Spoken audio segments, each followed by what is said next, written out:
Olá, meus queridinhos, amadinhos. Vamos para mais uma aula. Agora a gente vai falar sobre a Era Napoleônica e a independência do Haiti. Porém, esse slide especificamente é só a Era Napoleônica, porque senão vai ficar muito grande, então a gente vai dar uma dividida. Lembrando que a Era Napoleônica ela vem logo após a Revolução Francesa, ela vai ser o marco do final, né? Vai marcar o final da Revolução Francesa em si. Então, a partir daí, a gente vive uma nova era napoleônica, de Napoleão Bonaparte, onde ele vai ser destaque, ele vai tentar criar o seu império, então ele vai realmente ter muitas políticas expansionistas, políticas de atuação muito maiores do que alguns outros reis absolutistas, né? Então, vamos lá, começando. Então, quem era Napoleão? Napoleão era um jovem guerreiro, então ele desde novo ele vai ter grande destaque, né? Que primeiro, quando vai ter a Revolução Francesa, ele vai ser um grande estrategista, vai subir rapidamente de patente no exército francês, então por o destaque que ele vai ter em controle, em estratégia de guerra, tudo vai fazer com que ele se torne um grande líder e além disso carismático, né? Vai conseguir apoio da burguesia. A burguesia, com inúmeros inimigos, internos e externos, consegue em Napoleão uma figura capaz de controlar a situação. Por quê? Porque tanto a questão da burguesia como a população, ela vai ver em Napoleão uma inspiração. Vai criar o consulado, Napoleão ganha poderes equivalentes a de um rei. Né? Então ele começa a ter o poder e que seria como um rei. Então ele vai ser um imperador. Então ele vai aos poucos adquirindo esse poder. E vai criar algumas reformas. Aqui é mais ou menos uma introduçãozinha do que se quer Napoleão, como ele conseguir apoio, mas lá à frente a gente vai distinguir algumas coisinhas, né? Vai distinguir mais.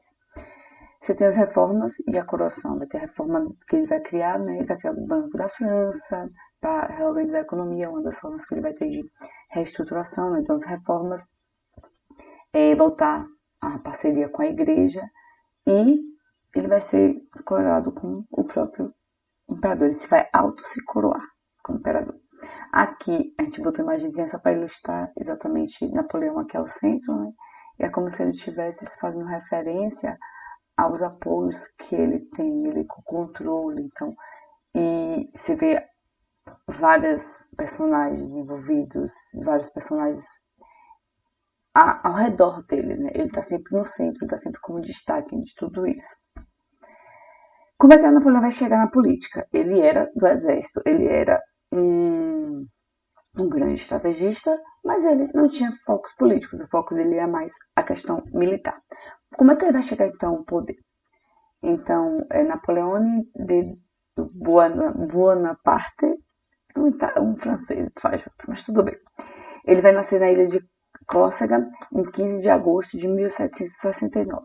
Aos 15 anos, ele já foi admitido como cadete na Escola Militar de Paris. Aos 16, virou tenente do exército francês e ganhou destaque como se fosse grande estrategista. Então, ele tinha uma percepção muito boa de estratégia do exército. Ele vai conseguir um destaque, uma ação muito grande, muito rápida. E vai assumir o controle da França após o golpe de 18 de Brumário, que a gente viu na Revolução Francesa, né? Quando os girondinos não conseguem dar conta da política. Então, o que ele vai fazer? Ele vai simplesmente, como estratégia, pegar esse novo personagem que está surgindo para poder se destacar. Então, você vai ter aqui o golpe de 18 de Brumário, que vai ser exatamente quando se coloca Napoleão na política, porque ele era uma pessoa carismática, porque ele era um sujeito de grande destaque. Então ele vai conseguir na política. A estratégia da direita era de colocar Napoleão para apaziguar as revoltas e para conseguir controlar toda aquela economia. Quando foi em 1799, foi elaborada a Constituição, instaurando o consulado. Então você vai ter uma nova Constituição, para você vai ter várias constituições, desde a Assembleia Constituinte até a período girondinos, ou jacobinos, desculpe, girondinos, e uma nova Constituição agora, que vai ser pós-golpe de Brumário. E nessa nova Constituição vai se instalar o consulado. O consulado é como se fosse um personagem que fosse governar. E ele vai assumir posturas de como se fosse um rei, né? Napoleão. Então, o que foi o consulado? O consulado ele teve 5 anos mais ou menos de duração. Foi de 1799 a 1804. Qual era a ideia dessa política? Primeiro, a pacificação. Estava tendo muitas revoltas internas. Então a população estava revoltada, não conseguia. Os jacobinos, depois da época do terror, os jacobinos, os girondinos assumiu, os girondinos não conseguiam controlar a economia, não conseguiam melhorar essa economia. A população começava a ficar revoltada. Você tinha os grupos radicais que eram contra os girondinos, quer dizer, os jacobinos contra os girondinos. Ainda tinha esse processo de confrontos internos. E a questões externas, né? Por quê? Porque tinha uma revolução, aconteceu uma revolução francesa, os reis absolutistas em volta da França não estavam nada satisfeitos, então eles começaram a fazer constantes ameaças para a França. Isso então gerou-se um acordo de paz com os países vizinhos. A ideia de Napoleão era exatamente gerar uma paz nesses países vizinhos, exatamente para evitar tanto confronto assim. Aí, mais uma vez, vai ter o acordo com a Igreja Católica, lembrando que quando você tinha a Revolução Francesa, rompeu-se com a Igreja, porque um dos motivos da Revolução Francesa foi o clero, a Igreja, tinha muito poder, e isso fez com que a população ficasse um pouco... população não, né? Os jacobinos começassem a ver que eles, a Igreja, tinha muito benefício em troca de não fazer nada, digamos assim, viver só no luxo e não contribuir para o avanço, a evolução. Então se rompeu com a Igreja nesse período da Revolução Francesa, na República Jacobina e Girondina. Só que vai acontecer quando Napoleão assume novamente a França, quando ele assume a França, novamente cria-se o elo entre a Igreja e Napoleão. Isso então nós temos o catolicismo como religião oficial. Então o catolicismo vai apoiar o governo de Napoleão, em troca Napoleão torna-se o catolicismo como religião oficial. Então todos deveriam seguir a Igreja Católica. Acordo com a nobreza, no caso ele deu anistia à nobreza. O que seria anistia? A anistia é como se fosse o perdão dos confrontos que aconteceu, daqueles nobres que foram contra a Revolução Francesa e foram para fora do país. Então ele deu perdão para essas pessoas poderem voltar ao país. Só que eles voltavam, mas sem devoluções de terras. Ou seja, a Revolução Francesa tomou essas terras e não permitia mais que elas voltassem a ser da nobreza. Ela ainda fazia parte do governo francês. E o consulado também foi o local onde teve a recuperação econômica, que foi um dos motivos das revoluções que estavam acontecendo. Primeiro, criou o Banco da França, em 1800, depois criou uma nova moeda, a ideia de que quando a moeda está muito desvalorizada, você cria uma nova moeda para ela equiparar com as outras e você não tem tanta desvalorização assim, porque quando você está desvalorizada a moeda, ela vale muito pouco, por questões de comércio, exterior e tudo, ela é desvalorização, então criou-se uma nova moeda. Financiamentos de indústrias e agricultura. Napoleão começou a pensar, olha, a Inglaterra, ela está muito rica porque ela investiu na indústria. Então, nós também vamos investir na indústria. Então, eles largaram um pouco a ideia do feudalismo e começaram a projetar uma ideia de industrialização e também da agricultura. Então, você teve a centralização administrativa. Perceba, a gente falou o quê? A gente falou pacificação interna e externa, acordo de paz, fica na pacificação, né? Acordo com a Igreja Católica, acordo com a nobreza, recuperação da economia, centralização administrativa, que foi Napoleão, tornou-se o primeiro cônsul, então ele assume o consulado, é responsável pelo poder executivo, então o cônsul ele vai estar no executivo, como se fosse hoje o presidente, e vai ficar por 10 anos. Então, na Constituição de 1802, dá para ele uma ideia de poder ficar no governo por 10 anos. Aqui os presidentes geralmente são eleitos e ficam 4 anos, podendo ficar mais 4. Aqui não, ele virou cônsul, ficaria até 10 anos a princípio. Ele escolheu os ministros e ele redigiu o chamado Código Civil Napoleônico, em 1804. Esse código tratava de igualdade jurídica, direito à propriedade, então todos teriam direito à propriedade, todos tinham direito a um julgamento justo, proibição de greves e sindicatos, e da escravidão nas colônias. Ele proibia toda essa relação. Conquistas burguesas foram asseguradas, então tudo que o burguês conquistou durante a Revolução Francesa era assegurado, porque ele também não queria briga com a burguesia, porque era quem também ia financiar ele. E lógico que ele não queria essa ideia de uma burguesia descontente com ele. E nós temos também o controle do ensino. Aqui, gente, é uma parte mais importante, porque você acha que eu sempre vou enfatizar a relação do ensino.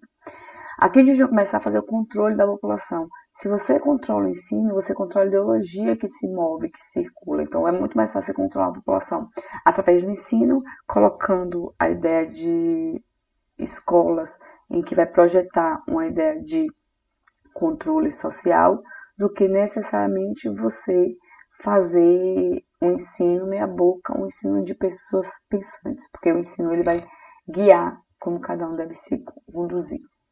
Transformando em cônsul, ele vai se transformar em cônsul vitalício, ou seja, ele vai ser o primeiro-ministro vitalício. Esse vitalício é até a morte, então você vai assumir o poder, ele no caso vai assumir o poder até a morte dele. E isso então ia fazer com que ele tivesse total liberdade para fazer tudo o que ele quisesse. Só que depois ele vai se instituir como imperador. Ambos em 1804, através do plebiscito. Então ele vai fazer o plebiscito aqui quando a população escolhe através de eleições, geralmente diretas, vão votar se eles querem ou não tal proposta.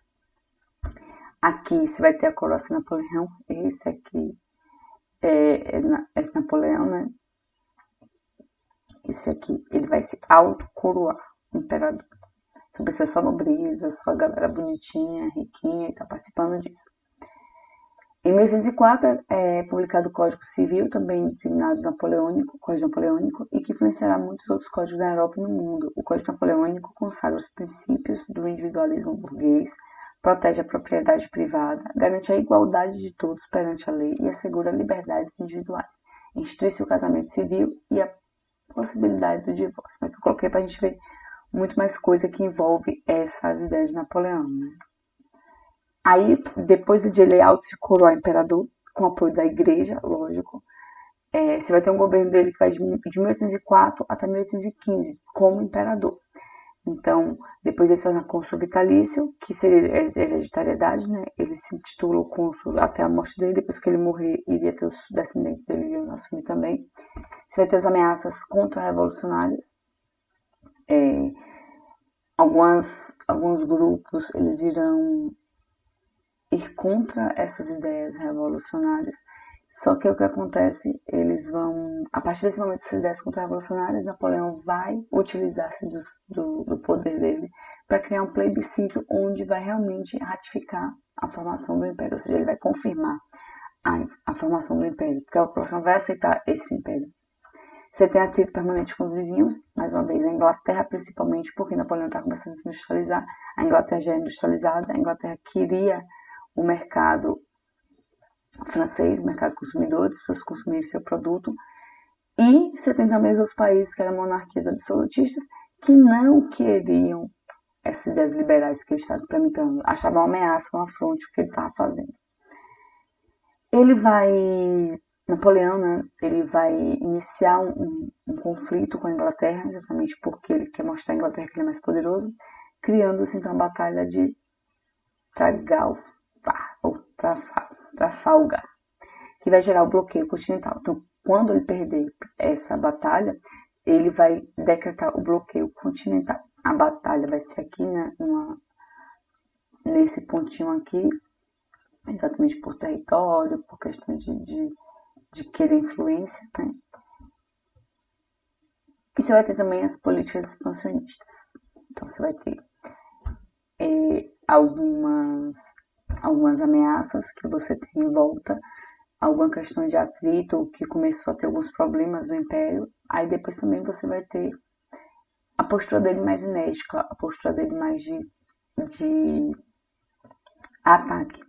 Você vai criar políticas expansionistas, então ele vai querer aumentar o seu território, o seu poder, não só a relação comercial, mas também território físico também. Então ele vai ter a política de expansionista, de expandir o seu império, de aumentar mais o território de conquista. Você vai ter a organização de coligação, né? A Áustria, a Prússia, a Rússia e a Inglaterra, elas vão se unir contra a França, porque a França estava se sentindo muito poderosa demais, muito cheia de de domínio. Então, o que ela vai fazer? Eles vão criar uma coligação, uma união, para combater a França. Mas a França tem um dos melhores exércitos terrestres. Lembrando aqui que a Áustria e a Prússia, elas são países que vão perder território e lá na frente vai acabar se misturando com os países e eles vão deixar de existir. Na Batalha de Austerlitz, Napoleão vence os prussianos, até porque Napoleão ele vai ser muito poderoso, como eu falei no começo, ele vai ser um grande estrategista, ele vai ser grande no exército.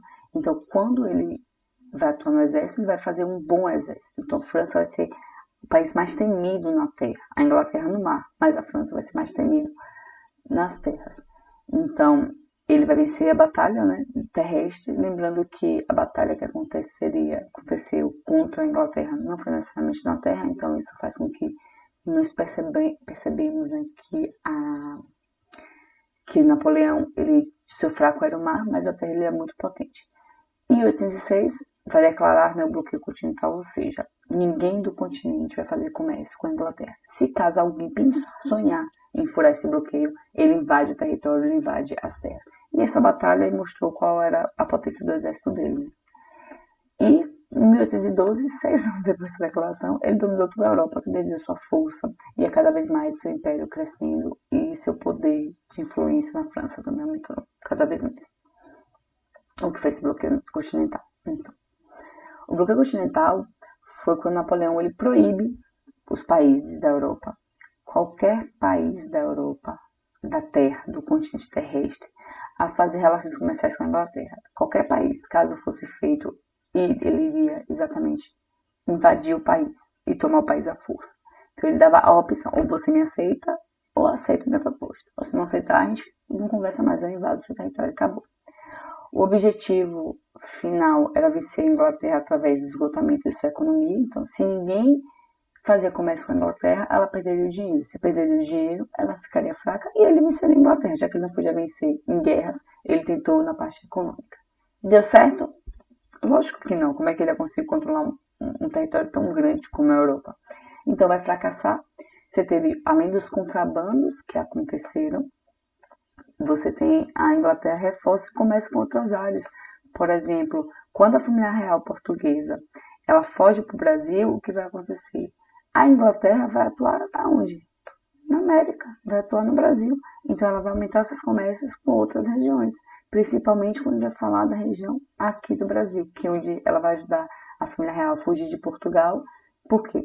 Pensa aí, Portugal ficou entre a cruz e a espada. Ou eu apoio a Inglaterra, ou eu apoio a Inglaterra e salvo minhas colônias, ou eu apoio Napoleão e posso perder minhas colônias, porque a Inglaterra é mais potente, ela pode invadir qualquer colônia. Então, o que é que ele fez? Ele se aliou à Inglaterra, então, já que Portugal estava falido, o dinheiro todo vinha da colônia, ele saiu de Portugal, a Inglaterra deu ajuda para a família real e todos vieram para cá, para o Brasil. A família real toda veio para o Brasil. Então, aqui os domínios da era napoleônica, né? Aí você tem o Império Francês, esse azul mais escurinho aqui, você vê aqui o Império Francês, né? Aí depois, qual foi o tamanho do Império que chegou, né? O que aumentou mais. E onde atuou e onde ele tinha onde ele tinha além do domínio, onde ele tinha influência de dominação. Quase não sai, mas saiu agora. Então, onde ele tinha domínio de influência. Então, perceba que aqui a Inglaterra, a Grã-Bretanha, digamos assim, né? Então, aqui era o inimigo de Napoleão. É exatamente aqui, o inimigo. Então, ele tentava ao máximo derrotar a Inglaterra, fazendo todos os tipos de ofensivas possíveis para derrotar essa região. Então, a carência de produtos manufaturados na Europa, exploração de populações dominadas, resistência a Napoleão, lenta decadência, tudo isso fez com que o bloqueio continental não desse certo. Por quê? Porque a França, por mais que ela decretasse um bloqueio continental contra a Inglaterra, ela não supria o mercado europeu. Ela não tinha indústrias para isso, ela não tinha capacidade para suprir tudo isso. Então, o que é que gerou? Gerou a frustração, não deu certo esse bloqueio, aí começou os contrabandos, aí a população estava descontente com esse domínio de Napoleão. As pessoas que viviam nesses países que estavam dominados por Napoleão, ou de influência direta de Napoleão, eles começaram a criar uma resistência porque estava sendo explorado, não tinha recurso, tudo, e isso fez com que gerasse muito descontentamento. Então as populações já não estavam mais tão satisfeitas com Napoleão. E além disso, nós tivemos várias deposições de monarquias absolutistas, né? Muito monárquicas. Eles acabaram sendo expulsos do seu trono, seja por Napoleão, pelo descontentamento de toda a população. Então, como é que vai essa decadência? Então, esse bloqueio continental vai ser um dos principais direcionamentos para a decadência do Império. Porque começou a contestação externa da política militar, porque como é que Napoleão, arbitrariamente em vários países, domina tudo. O fracasso do bloqueio continental, o bloqueio continental acabou não dando certo, porque, como eu disse, a França ela não tinha suporte para conseguir apoiar o mercado, né, disponibilizar os recursos para o mercado. Você tem o fornecimento e o escoamento de produtos dos países europeus ocidental, porque tinha os países que estavam começando a se desenvolver, a se projetar para a economia. Então, não queriam ficar dependentes da França. E a França queria impor isso para eles. Então, isso acaba gerando também descontentamento e acabou as populações não estavam mais tão satisfeitas. E a resistência ao bloqueio. Espanha resistiu ao bloqueio. A reação da igreja e da população frente ao controle francês teve a derrota militar e política em 1813. Então a Espanha, ela fez uma frente contra Napoleão.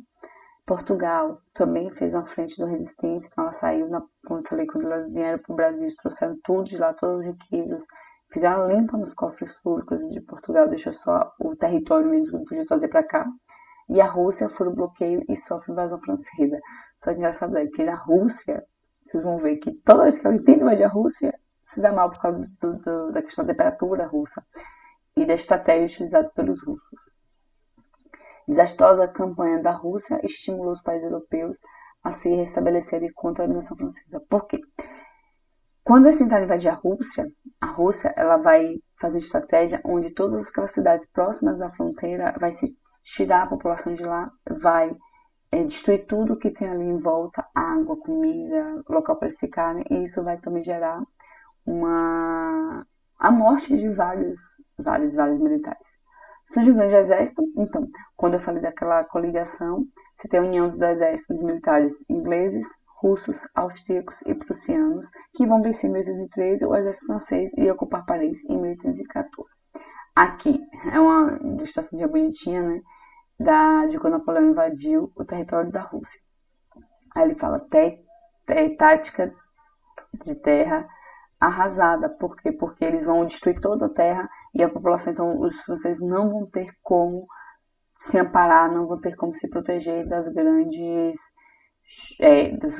frios, né, das baixas temperaturas. Em 1812, a campanha da Rússia é um desastre. Dos cerca de 600 soldados invasores, apenas regressaram com de 100 mil. Muitos desertaram, outros morreram de fome e frio, chegando... Eita, gente, foi mal, a letra foi péssima, vamos lá.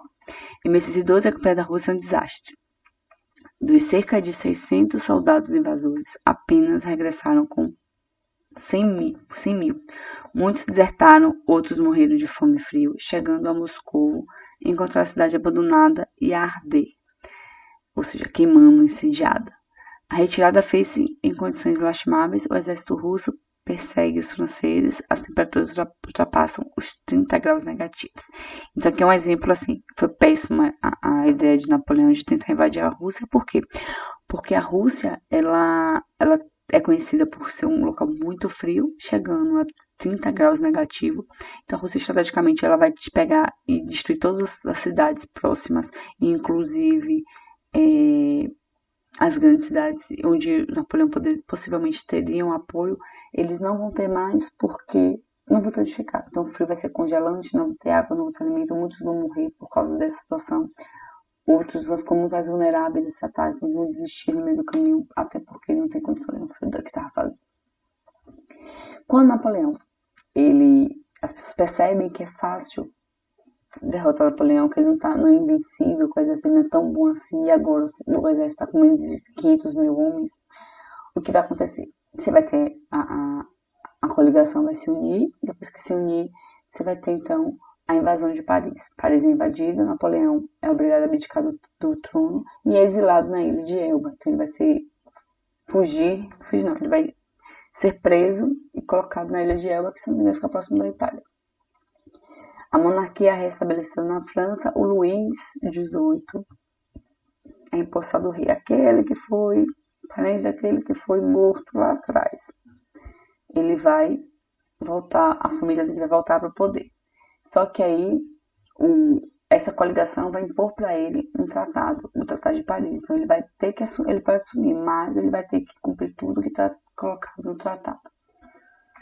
Aqui, você tem a França em 1789, o território que foi anexado por ela, os aliados de Napoleão e os inimigos de Napoleão. Então, os inimigos estão aqui, aqui e aqui.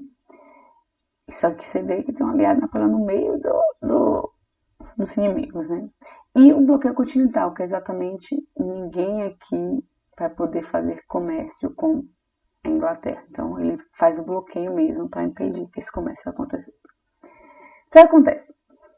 Ele vai ser exilado, só que o rei não vai conseguir resolver metade das pendências que estavam acontecendo, as revoltas, a falta de verba, de dinheiro. Tudo isso gerou um caos na França, novamente. E Napoleão vai se voltar como a solução. Por quê? Porque nos dias que ele governou como imperador, muita coisa se resolveu. Lógico, através de exploração, através de posição para outros países, a questão militar, mas ele vai conseguir dar um retorno à população francesa. O que eles vão ficar muito satisfeitos. Então, quando está nesse caos na França, o que acontece? Napoleão consegue fugir do exílio, que era próximo, era na Itália, próximo da Itália. Então ele vai conseguir fugir e volta para a França. Quando ele retorna à França em 1815, ele é recebido com festividades populares e prometendo reformas democráticas. Então, quando ele volta, a população se enche de felicidade e ele faz propostas que vai melhorar a sua política. Quando ele chega, Luís XVIII foge de Paris. Por quê? Lógico que vai dar algum problema para ele, então ele foge de Paris. A batalha derradeira ocorreu em Waterloo, na Bélgica. Napoleão foi derrotado pela coligação, então ele vai tentar mostrar sua força, seu poder invadindo a Bélgica. Só que aí a coligação ela vai estar mais preparada, a coligação é Rússia, Áustria, Prússia, Inglaterra, e vai derrotar Napoleão. Dessa vez ele vai pegar Napoleão e vai exilar na Ilha Santa Helena, lá no sul do Atlântico. Aí não tem nem condições de ele voltar, nem que ele queira. Lá ele vai morrer, se não me engano vai ser da úlcera que ele tinha, vai ficar bem feia a situação, então ele vai morrer. Com a derrota definitiva de Napoleão, a monarquia absolutista foi restaurada na França e, de novo, o rei Luís XVIII volta. Ele vai e volta, vai e volta, vai e volta. Ele foge e quando a situação, o bicho pega, aí Napoleão sai e tem a chance de ele voltar, ele volta para reassumir a monarquia. Então, mesmo depois da Revolução Francesa, você ainda vai ter os governos autoritários, o império e a volta da monarquia. Mas, geralmente, a monarquia ela vai sempre ficar abaixo das instituições. Mas aqui, depois que o Napoleão ele realmente vai acabar, vai embora da França, para bem longe, a monarquia absolutista vai ser restaurada, porque não tem ninguém forte o suficiente para assumir o governo e nem alguém que... E a França é tão devastada que nem consegue ter esse direcionamento. Então aqui a batalha bonitinha, uma imagenzinha pra gente ver, só pra gente saber mais ou menos. Aí após essa batalha e após os exílios de Napoleão, você tem o Congresso de Viena e a Santa Aliança. O que vai ser esse congresso? Vai ser a reação conservadora à propagação das ideias revolucionárias francesas, de movimento nacionalista e emancipacionista. Então você vai ter um movimento em que vai ser contra esse progresso das ideias liberais, da ideia da Revolução Francesa. Então tudo que vai ser falado em relação à Revolução Francesa vai ser como se fosse finalizado. Você vai ter 3 princípios que vai nortear o Congresso, né, que vai ser a restauração do que seriam as ideias que eles querem, a legitimidade e a solidariedade dos países para não deixar que essas ideias se espalhem. E o objetivo geral vai ser reorganizar o território europeu conter a onda revolucionária e restaurar o equilíbrio europeu. Então você vai ter primeiro reorganizar o território, exatamente devolver os países, aqui Napoleão roubou seus territórios, vai devolver os seus países, vai fazer uma nova reestruturação do mapa europeu, cortar, né, conter essa onda revolucionária, essas ideias de liberais demais, essa ideia de acabar com a monarquia, e vai restaurar o equilíbrio europeu. Então aqui a gente tem essa nova restauração com a ideia de que ele queria, né, esse novo mapa europeu. Os representantes das potências vencedoras reuniram-se no Congresso de Viena em 1815 e redesenharam o mapa político da Europa de acordo com seus interesses. Lógico que tudo vai ser de acordo com o interesse.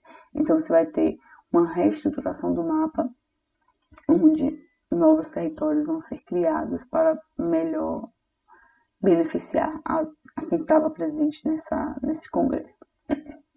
Aqui é uma chargezinha bonitinha, né? Nobres e reis europeus brincam com Napoleão após sua derrota. É como se tivessem humilhado Napoleão e todos aqui estão fazendo deboche de Napoleão. São de várias áreas, de vários locais. Eles estão brincando porque Napoleão era tão forte, tão ágil. E agora não passa de um menino que está sendo na mercê, né? Que acontece com Napoleão, que é o que eles quiserem que acontecesse com Napoleão. Algumas curiosidadezinhas sobre Napoleão. Então, Napoleão, ele sempre usava vermelho nas batalhas. Por quê? Porque quando fosse atingido e começasse a sangrar, ninguém perceberia. Assim, o exército continuaria lutando e os inimigos não saberiam que ele tinha sido atingido. Então, tanto o exército dele não ficava em desespero, nem o outro ficaria achando que estava poderoso, porque tinha conseguido atingir Napoleão. Napoleão mantinha a mão por dentro da camisa, pois sofria de gastrite. A gente sempre vê Napoleão com a mão aqui. Porque dizem que ele tinha gastrite, foi até o motivo da morte dele na ilha de Santa Helena, que uma das formas dele sentir alívio quando apertava aqui, porque estava muito doloroso, então ele botava a mão aqui. Se hoje já dói, imagina antigamente, não tinha remédio, não tinha nada. Era apreciador de vinhos, aí ele sempre dizia, sem vinho, sem soldado. Nas vitórias é merecido, nas derrotas é necessário. Então ele gostava muito de beber, utilizava muito dessa ideia de beber, né, o vinho. É uma imagem clássica dele, né, em cima do cavalo, tudo bonitinho, a capinha vermelhinha, é o vermelho que ele usava quando se distinguido quando ele levasse um tiro. E acabamos por aqui. A gente vai finalizar com essa imagenzinha bonitinha dele, exatamente de representar a autoridade que ele tinha. Só que assim, muitas coisas vão acontecer após o governo Napoleão. A gente vai ter várias situações. Inclusive, a gente vai ter aqui na América a primeira independência da América por negros, né, escravizados. Então, a gente vai conversar, a próxima aula, a gente vai falar sobre a independência do Haiti, porque era uma colônia francesa e olha a contradição na época de Napoleão.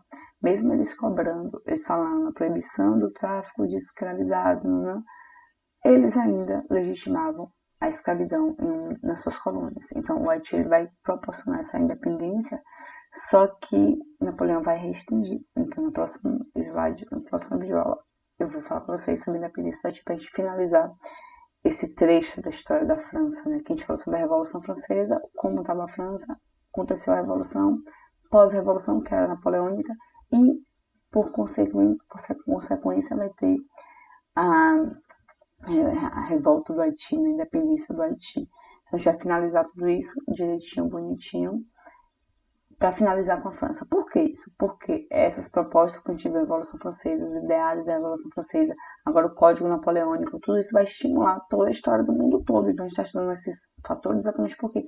Porque eles irão influenciar em toda a trajetória mundial, de todas as histórias que estão entrelaçadas. Então é isso, gente. Fico por aqui. E na próxima aula a gente continua com a independência do Haiti.